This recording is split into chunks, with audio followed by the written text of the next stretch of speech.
All right, guys, so today we're going to talk about how injury happens. All right, so this right here is your load versus capacity graph.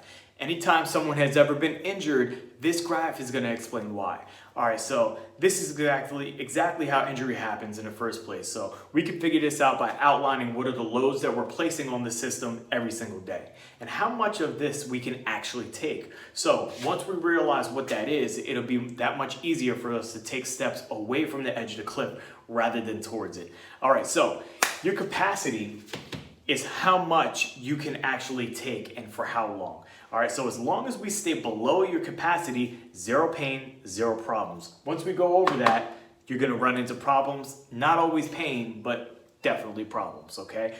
You can think of that as, trying to overhead press 200 pounds, but once you go to press 205 up overhead, it won't go anywhere. Doesn't mean it causes pain, it's just because it's above your capacity and now you can't lift that load. All right, so going back to over here, we want to talk about this because every day we wake up with this stuff that's going to end up getting us even closer to our capacity. Some of those things are going to include a few boxes that we're going to draw up just so we can easily paint this scenario for you. Okay, so we're going to start off over here with anatomical defects. All right, so we're going to categorize anatomical defects as something that's kind of always there. Maybe you rolled your ankle 10 years ago, you haven't walked the same way ever since, and it's been affecting you, all right? Or maybe you had a torn meniscus or a rotator cuff tear or a herniated disc, okay? Next box, pretty big box, stress, diet, and sleep. Super important because this is the point where you're gonna recover. All right, this is either you're going to be in recovery mode or you're going to be in breakdown mode. All right, super important. Which one do you want to be? Next, we have functional diagnosis. How well can you move? We all know that in the sport of CrossFit, it requires us to get into positions that are pretty difficult at sometimes, and it's going to demand that you have the necessary flexibility and the mobility in order to achieve that range of motion. All right, so how well can you move? Functional diagnosis. This is all before you even get out of the bed, all right? But now life starts. So next box, we got home. Get up, go, and get some home stuff done, right? Stuff around the house. Now, another big box, work. Fun stuff, right? We all love going to work. Doesn't matter what kind of job you have, whether it's extremely strenuous work like construction or you're sitting at a desk all day working in an office. Doesn't matter, it places a significant load on your system. Work's done, finally. All right, now time to hit the gym, go get these gains. All right, we get to the gym, first item on the menu, we've got squats. Who don't love to live that squat life, right? Next up, we got some chest to bar pull-ups. And maybe here, you're starting to feel your lower back a little bit. It's not feeling the greatest, but it's definitely not something you're gonna start crying about. It's not something you're gonna stop the entire workout over, but you're taking note of it. Now we've got snatches for time. Ouch. Now your lower back is flaming, all right? You can't even look down and tie your shoes. How do we get to this point?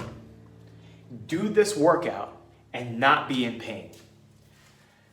If you look at the graph we have here, this is stuff we would love to just keep in our schedule, right? Well, maybe we don't all love to keep work in our schedule, but these are things that are probably not going to go away.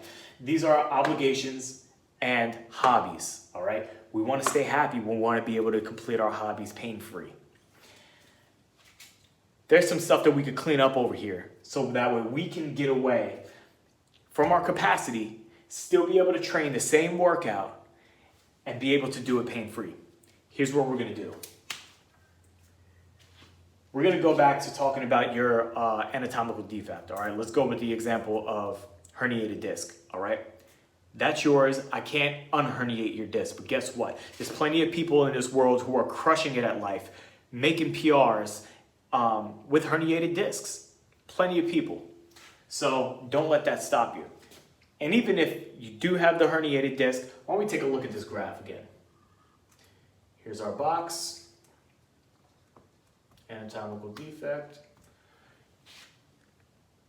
Look at all the room that I still have before crossing over our capacity, right? So we're still in the green zone here. Stress, diet, and sleep. As we talked about before, we could definitely improve on this. We could cut this thing in half, all right? So let's say we start meditating. Let's say we start stressing a little bit less about little things. Let's say we start getting a good quality night's sleep, 8 hours a night. Let's say we start getting quality nutrients into our body and really eating to support our goals. This big box immediately becomes a small box. Anything that we can actually fix and improve will be a small box. If we do it poorly, that's going to be a big box. So, stress, diet, and sleep, cut in half. All right, that's good improvement. Function. You think we can end up moving better? Do you think we can improve flexibility, mobility? Hell yes. With a good program, with me, you absolutely can. So we're going to cut that in half as well, too. All right, and then guess what else? Everything else is still here. All right, life still happens. Home. Work. There's that big box. But now we have squats, chest to bar, snatch.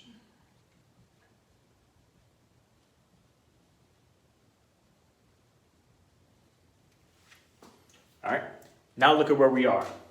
We still have this shaded area here where we're under our capacity. So our body can handle the load that we're putting on it and still be able to complete the same workout that was causing us pain before. So now what happens? Let's look at this and say, you drop the barbell, you finish your snatch, feeling great, feeling awesome, my back doesn't hurt, great. Your buddy comes around, yo, you're gonna come to the gym tomorrow, have your friend with us in the morning.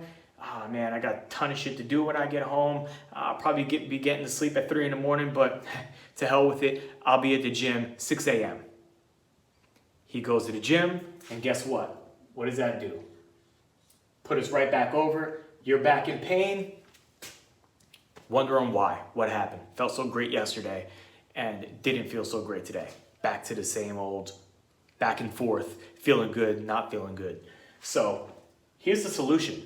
As long as we keep these things